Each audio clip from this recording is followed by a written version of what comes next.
وَلَقَدْ جَعَلْنَا فِي السَّمَاءِ، اور بے شک ہم نے آسمان میں بنائے بروجن، بروج بنائے، 12 برج آسمان میں ہیں۔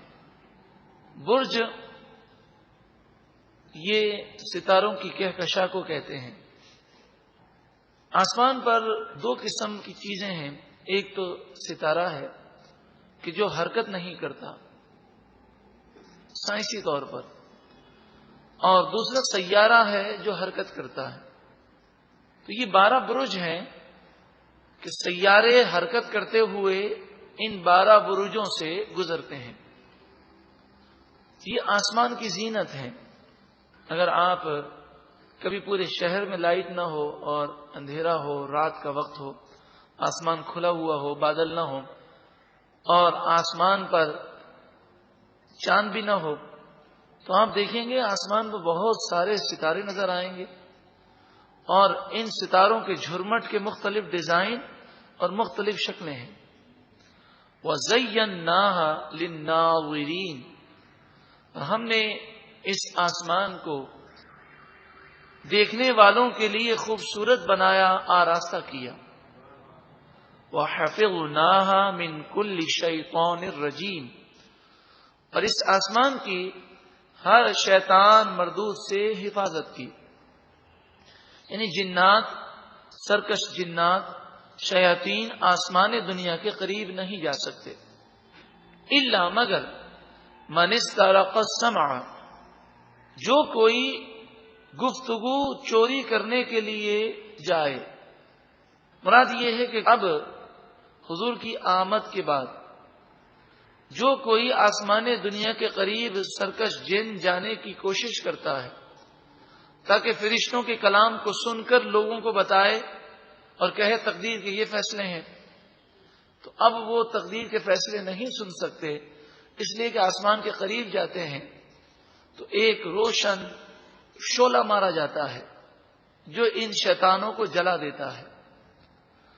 ارشاد فرمایا فَأَتْبَعَهُ شِهَابٌ مُبِينٌ، بس اس شیطان کا پیچھا ایک روشن شعلہ کرتا ہے، لہذا اس میں رد ہے کاہنوں کا۔ اس زمانے میں اس طرح کے لوگ تھے کہ جو جنات کو قابو میں کرتے اور پھر جنات سے غیبی خبریں معلوم کر کے مستقبل کی خبریں لوگوں کو دیتے اور لوگ ان پر بھروسہ کرتے۔ تو اس میں اس کا رد کیا گیا کہ حضور کی آمد کے بعد کوئی سرکش جن غیب کی خبروں کی معلومات حاصل کر ہی نہیں سکتا، لہذا ایسے عاملوں کے پاس جانا جو مستقبل میں غیب کی باتیں بتائیں، جنہوں نے جنات کو قابو کیا ہوا ہو، جسے موکلات کہتے ہیں، اور ان سے پوچھ کر وہ بتاتے ہیں، ایسے عامل کے پاس جانا جو جنات سے معلومات حاصل کر کے دے، یہ جانا بھی حرام ہے، اور جن اگر غیب کی خبر بتائے اس پر یقین کرنا کہ یہ غیب کی خبر ہے اور سچی ہے، یہ اعلی حضرت امام اہل سنت امام احمد رضا علیہ الرحمہ نے بڑی تفصیل سے اسے اپنے فتاوی میں بیان کیا کہ اس پر یقین کرنا کفر ہے۔ تو حاضری آتی ہے، اور حاضری میں ہوتا یہ ہے کہ جن اس میں حلول کرتا ہے اور اس سے لوگ غیب کی خبر پوچھتے ہیں۔ تو اعلی حضرت فرماتے ہیں کہ جس پر حاضری آئی ہے وہ تو بیچارہ بے بس ہے، وہ تو خود اپنے قابو میں نہیں ہوتا، لیکن جو لوگ جمع ہو کر اس سے پوچھتے ہیں کہ یہ بتاؤ کہ مستقبل میں کیا ہوگا، ہمارے کاروبار کو نقصان ہوگا، فائدہ ہوگا، میرا بیٹا سفر پر ہے، بخیریت آ جائے گا کہ کوئی نقصان ہوگا، تو مستقبل کی باتیں جو پوچھتے ہیں، اعلیٰ حضرت امام اہل سنت فرماتے ہیں کہ اگر صرف کھیل کود کے لیے، مذاق کے لیے یا یہ دیکھنے کے لیے وہ کیا کہتا ہے پوچھ رہے ہیں تو حرام ہے، اور اگر یہ عقیدہ ہے کہ یہ جو بتا رہا ہے یہ بالکل صحیح بتا رہا ہے اور یہ غیب کی خبریں دے سکتے ہیں، تو جنات کے بارے میں یہ عقیدہ رکھنا کہ وہ غیب کی خبر دے سکتا ہے یہ کفر ہے۔ ہاں، انبیاء اور اولیاء کو اللہ تعالیٰ اپنے اذن سے جتنا چاہتا ہے غیب کا علم عطا فرماتا ہے۔ ہمارے یہاں جہاں حاضری آتی ہے لوگ اسے یہ نہیں سمجھتے کہ جن آیا ہے، کیونکہ جن فراڈ کرتا ہے اور وہ کہتا ہے کہ میں فلاں بزرگ ہوں، فلاں مزار سے آیا ہوں، تم نماز پڑھا کرو، نیکی کی باتیں بتاتا ہے، تو لوگ اسے بزرگ سمجھ لیتے ہیں۔ کوئی اللہ کا ولی کسی انسان میں حلول نہیں کرتا، اور خصوصاً عورت کے جسم میں حلول کرنا یہ اللہ کے ولیوں سے بعید بھی ہے، اور یہ ایسا عقیدہ رکھنا ان کی توہین بھی ہے کہ وہ اللہ کے نیک بندے جو ساری زندگی پردے کا درس دیتے رہے اب ایک عورت کے جسم میں حلول کر جائیں، یہ کیسے ہو سکتا ہے؟ تو حلول کا عقیدہ کہ انسان کے جسم میں کسی کی روح حلول کر جائے، کسی دوسرے کی روح، یہ عقیدہ اسلامی نہیں ہے، بالکل یہ غلط ہے۔ والارض مددناہا، اور زمین کو ہم نے بچھایا، وَأَلْقَيْنَا فِيهَا رَوَاسِيَ، اور اس زمین میں ہم نے لنگر ڈالے، یعنی پہاڑ بلند کیے اور زمین کا بیلنس فرمایا۔ وَأَنبَتْنَا فِيهَا مِن كُلِّ شَيْءٍ مَوْزُونٍ، اور ہم نے اس زمین میں ہر چیز کو موزون پیدا کیا۔ موزون کی یہ معنی ہے کہ ہر چیز کی لمبائی چوڑائی ایسی ہے جیسی ہونی چاہیے۔ ہمیں اللہ تعالی نے شکل عطا فرمائی، آنکھ اتنی ہے جتنی ہونی چاہیے، ناک اتنی عطا فرمائی جتنی ضرورت تھی، اور جس جگہ پر جس چیز کے لیے جو جگہ موضوع تھی وہی اللہ تعالیٰ نے پیدا فرمایا۔ یہاں تک کہ اگر کوئی کاغذ پہ بیٹھ کر چہرے کی ڈیزائن بنائے تو کسی بھی طرح وہ بنا لے، آنکھ کو پیشانی پر رکھ کر دیکھ لے کہ گال پہ رکھ کر دیکھ لے، وہ کوئی بھیانک شکل بن جائے گی۔ جو اللہ تعالیٰ نے پیدا کیا آخر کار وہ یہی کہے گا کہ سب سے خوبصورت اور سب سے موزون یہی شکل ہے۔ وجعلنا، اور ہم نے بنایا، لکم تمہارے لیے، فیہا معایش، اس زمین میں روزی کے اسباب پیدا کی۔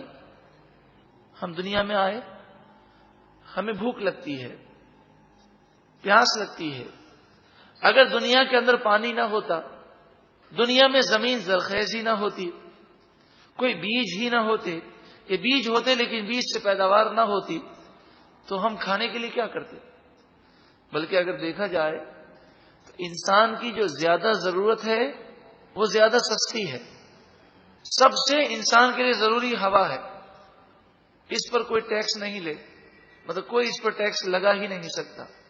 آکسیجن سب سے سستی ہے، کوئی اس پر آپ کو قیمت نہیں دینی پڑتی۔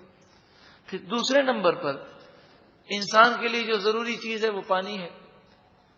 اس کے مقابلے میں سونے کو دیکھیں، سونا انسان کے پاس ہو یا نہ ہو کوئی فرق نہیں پڑتا، سونا کتنا مہنگا ہے، اس کے مقابلے میں پانی تو اکثر فری ملتا ہے، اگر پانی کو لینے جائیں تو اگر خرچہ بھی ہے تو بہت کم۔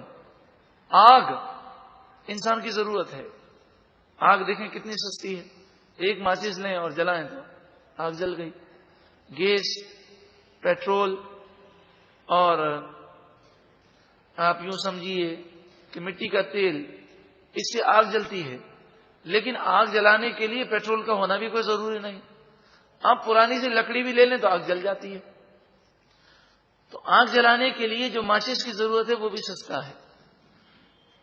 انسان جب کھانا پکاتا ہے تو سب سے اہم چیز اس کے لیے نمک ہے، اگر کھانے میں نمک نہ ہو تو کھانا بالکل بے ذائقہ ہوتا ہے۔ نمک یہ عام چیزوں کے مقابلے میں بہت سستا ہے۔ اللہ تبارک و تعالیٰ کا کرم ہے، اگر سانس کا ایک ایک سانس 1 کروڑ کروڑ روپے کا ملتا تب بھی ہم کروڑ روپیہ دے کر سانس ضرور لیتے۔ اگر پانی کا ایک گلاس 2 کروڑ روپے میں ملتا، بالفرض 1000 روپے کا ملتا تب بھی ہم لینے کو تیار ہوتے۔ تو اللہ تعالیٰ کا کرم ہے کہ اس نے کرم فرمایا۔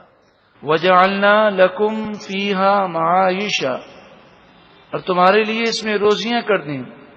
وَمَن لَّسْتُمْ لَهُ بِرَازِقِينَ، اور وہ کر دیے جنہیں تم رزق نہیں دیتے، یعنی چوپائے اور خدام وغیرہ۔ وَإِن مِّن شَيْءٍ إِلَّا عِندَنَا خَزَائِنُهُ، ہر چیز کے خزانے ہمارے پاس ہیں. وَمَا نُنَزِّلُهُ إِلَّا بِقَدَرٍ مَعْلُومٍ، اور ہم اس خزانے میں سے ایک مقررہ مقدار کے مطابق نازل فرماتے ہیں. وَأَرْسَلْنَا الرِّيَاحَ لَوَاقِحَ، اور ہم نے ہواؤں کو بھیجا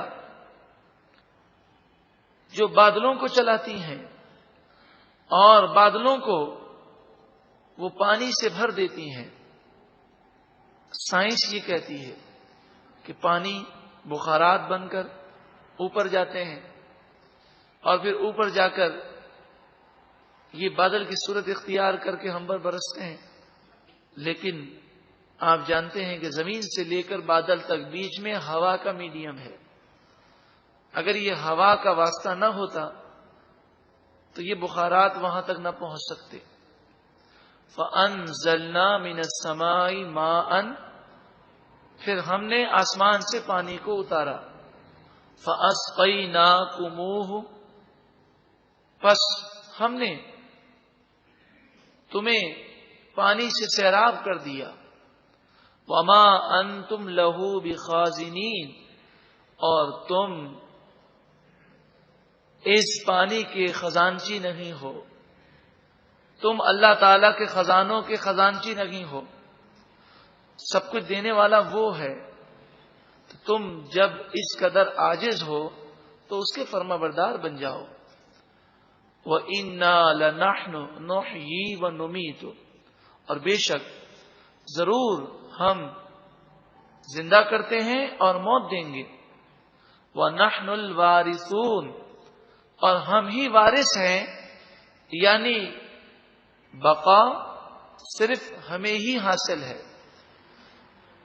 ہمیشہ ہمیشہ سے اور ہمیشہ ہمیشہ رہنے والا اللہ رب العالمین ہے. وَلَقَدْ عَلِمْنَا الْمُسْتَقْدِمِينَ مِنْكُمْ، اور بے شک ہم جانتے ہیں تم میں سے جو پہلے چلے گئے.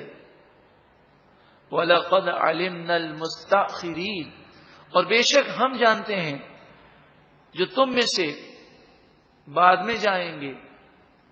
اگلے پچھلوں کو اللہ تعالی جانتا ہے، ان کے اعمال ان کی نیتوں کو جانتا ہے. وَإِنَّ رَبَّكَ هُوَ يَحْشُرُهُمْ، اور بے شک آپ کا رب ان تمام کو جمع فرمائے گا، اگلوں پچھلوں کو. انہ حکیم علیم، بے شک وہی حکمت والا علم والا ہے.